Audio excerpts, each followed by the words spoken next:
Okay. Do, do, do, do, do, do, do. Hey everyone, Perfect Paragon here, and this is kind of an impromptu video. I wanted to talk about Suicide Squad, and I can't believe I'm saying this, but I kind of want to explain why you should go see the movie. Don't get me wrong, I'm not calling this a masterpiece or anything, but I feel like I seen a lot of the reviews before the movie was released to the general audience, and I seen a lot of those critic scores. And now that I've seen the movie, I feel like it is not done proper justice. I can completely understand why the Suicide Squad fans decided they wanted Rotten Tomatoes to go down, but at the same time, they're still definitely in the wrong. This video is more so to say that there are some positives and some negatives, and what I'm going to do is I'm going to go ahead and break down the positives and the negatives of the movie. This is going to be a bit spoilery. So first I'm going to do a too long didn't watch, so you don't have to necessarily watch the spoiler parts. The criminals are actually characters, good characters. They really don't have much of a problem as far as characterization goes and general story. The worst character in the entire thing is the Joker, and the Joker is actually in it more than people may lead you to believe, but less than the trailers may lead you to believe. So first I want to talk about the positives. And again, spoilers. I mean, like, let me spoilers,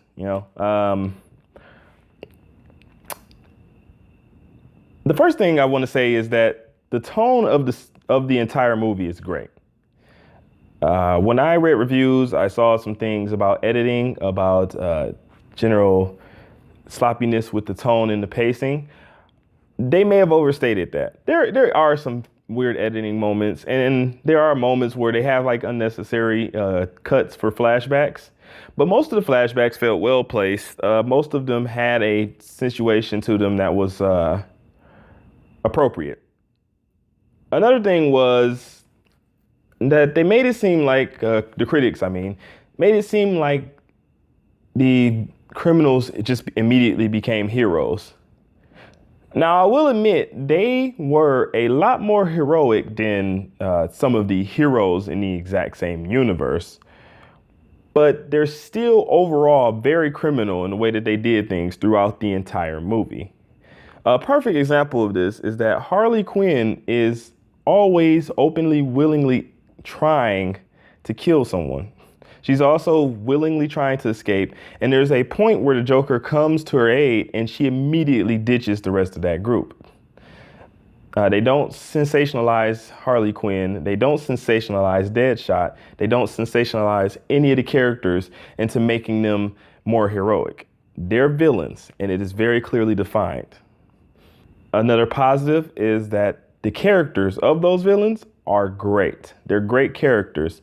One thing that people worry about with a movie like The Suicide Squad is that they won't stay true to being villainous, and nothing could be farther from the truth with this movie. They're villains that were specifically chosen so that they could do good.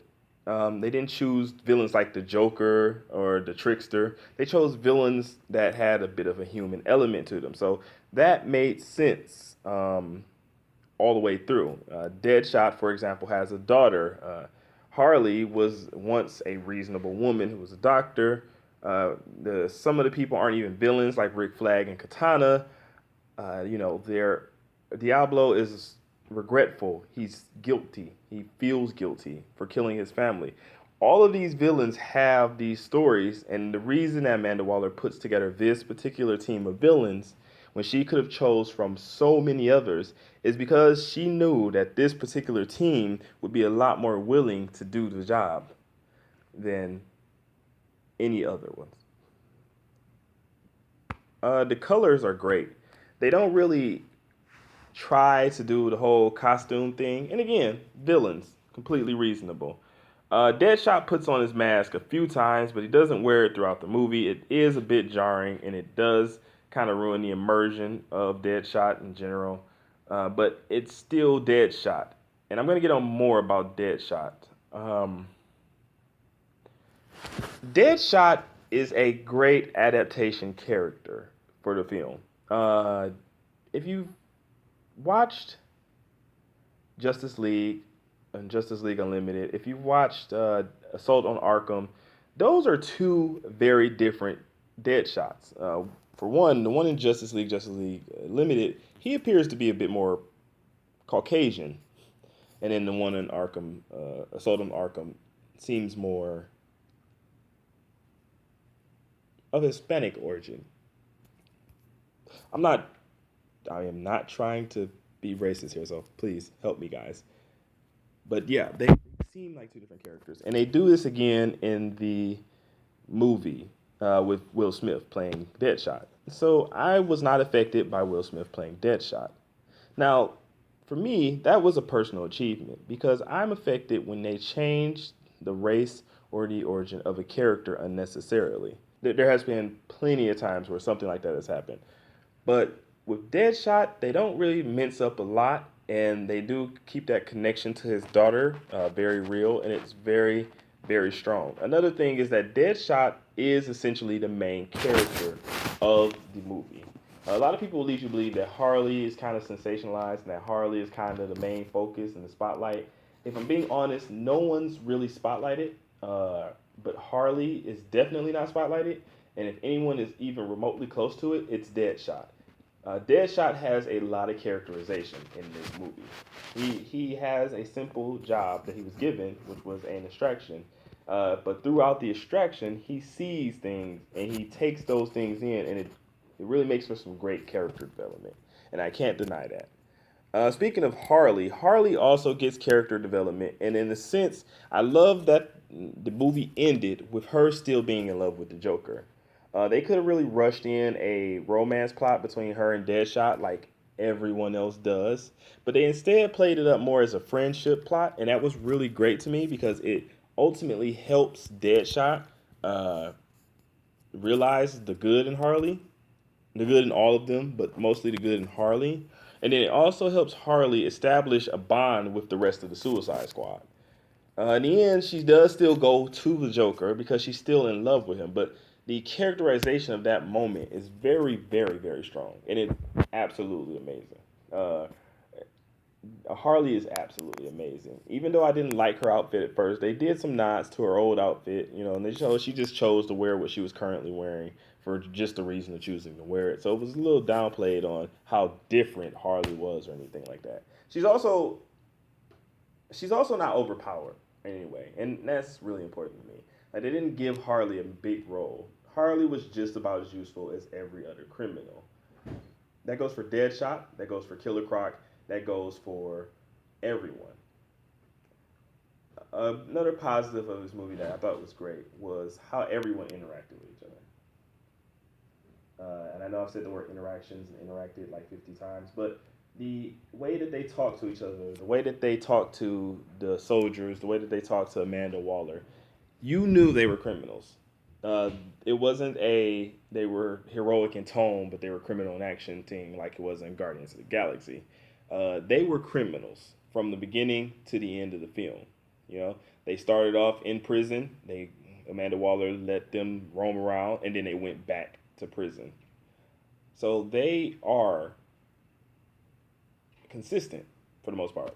They're very consistent, and generally I like the conclusion. I don't like the ending. That's I'm gonna get into that in a second.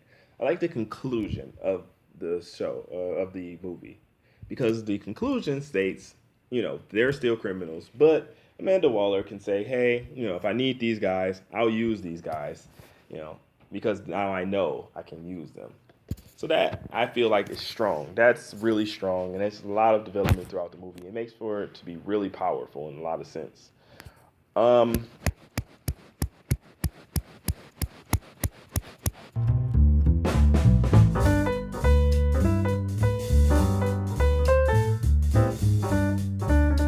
okay, so earlier I definitely said that you knew for a fact that they were villains. The reason you knew that they were villains is because they kept saying they were villains. Like seriously, they wouldn't shut up about how much they were the bad guys. They mention it once every 20 minutes just to remind you, they're still the bad guys. It was really, really unpleasant to keep hearing it, and they showed it well enough. They they just didn't need to keep saying it. It was so unnecessary. Another thing is the trailers will lead you to believe that God, the trailers will lead you to believe that the Joker is the biggest obstacle in the movie. And in a sense, he is, but not in the sense that the trailer shows you. He's not even an obstacle in the movie, to be honest. He's an obstacle in the fact that his character is bad. Jared Leto, I'm guessing this is the character that they gave him. I saw that Zack Snyder was one of the producers. It reeked of Snyderism. Um, but the Joker's character is just a common thug with a Joker gimmick. And that's kind of upsetting.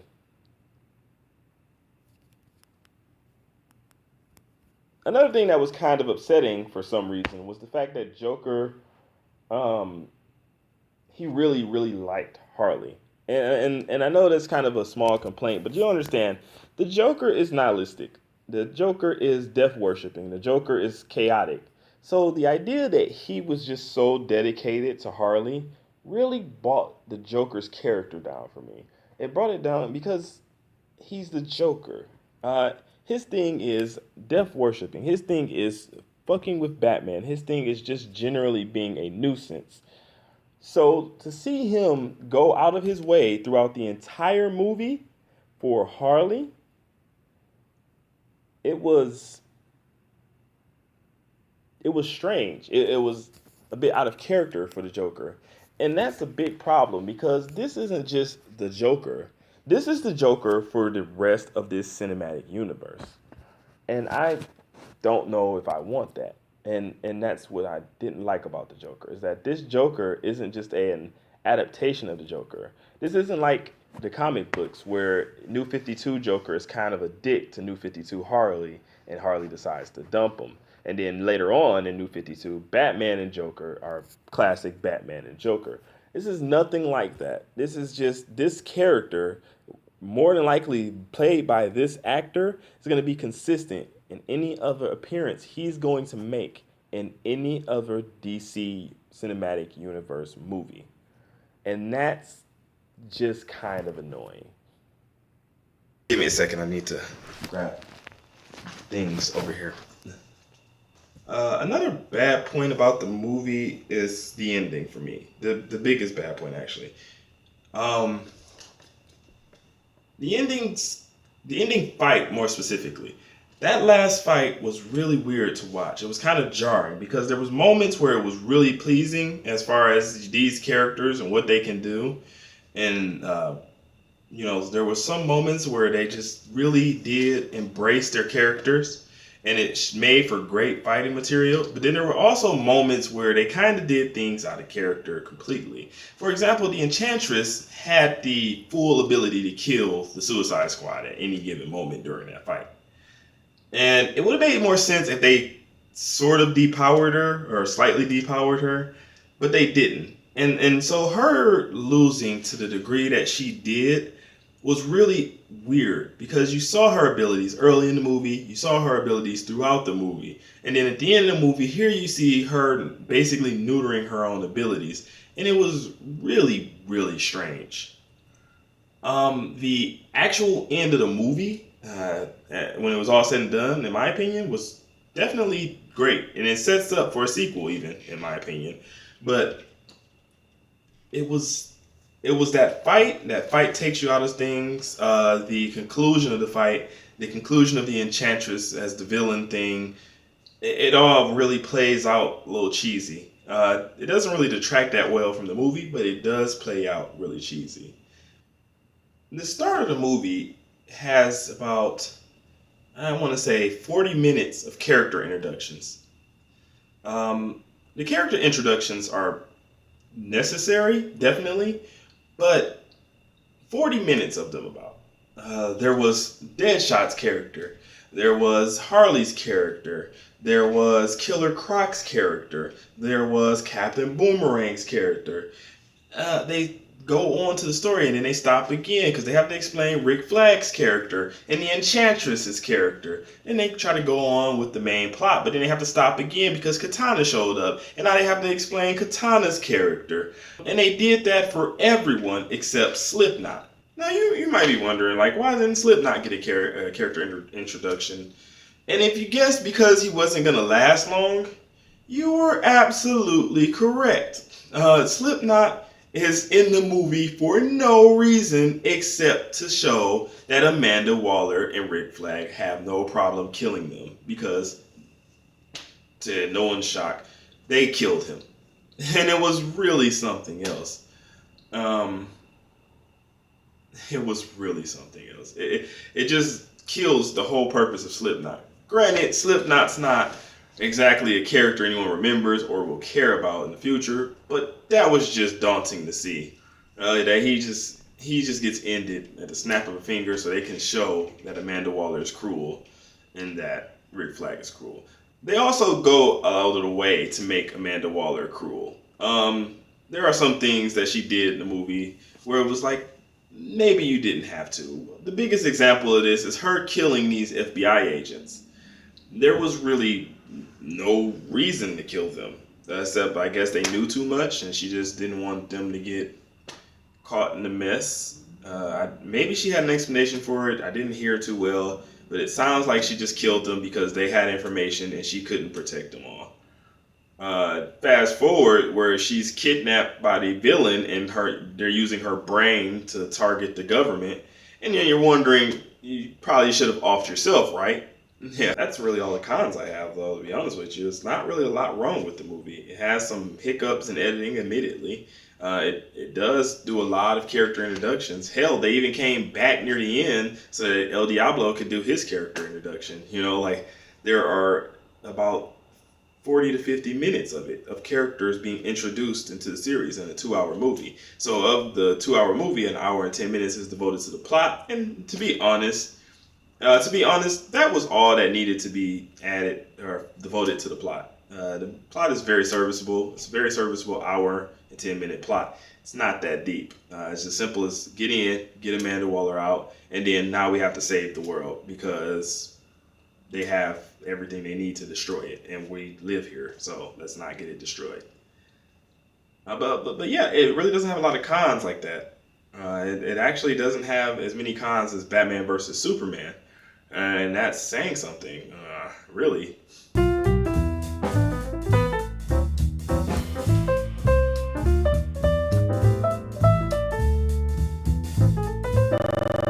In conclusion, I would actually go as far to say that Suicide Squad is by far the best DC cinematic movie. By far. That's including Man of Steel and Batman versus Superman, of course. And if you want to include Green Lantern, even though that's not a part of this current universe, then you can.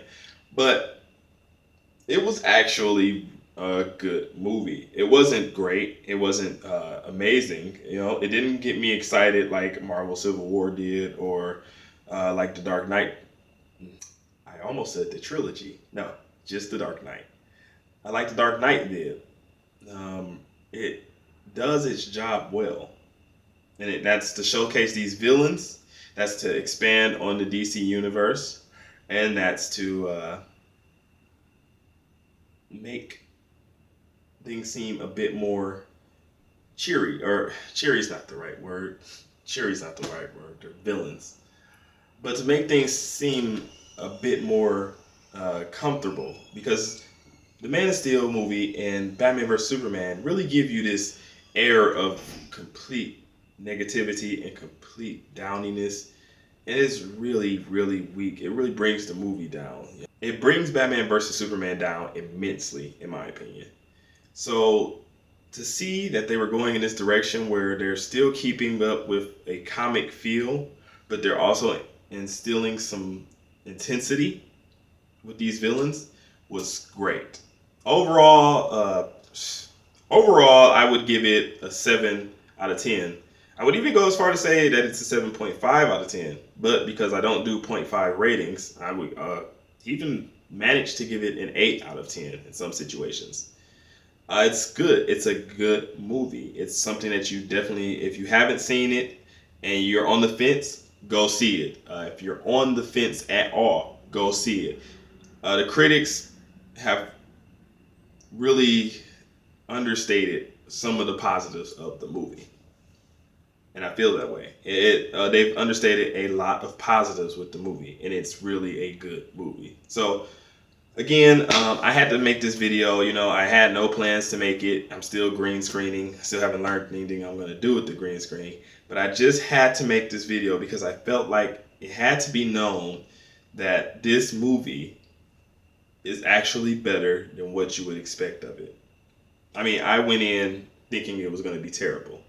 So it's actually better than what I expected. It's better than some of the critics give it credit for. It's better than all of the other DC cinematic movies, even though the only two DC cinematic movies that currently count right now is Man of Steel and Batman vs Superman. It's better than The Dark Knight Rises to me. And you should definitely, if you're on the fence about it, if you didn't know before, I suggest you go check it out because you may enjoy it. It's really fun. It's a really good movie. It's not really good, but it's a good movie. It doesn't overplay anything. It does its job well, and it gets you to the point. So it tells you what this is. It tells you who your characters are, and it delivers. So the only thing I have to say is, if you go in expecting the Joker to be the Joker, sorry.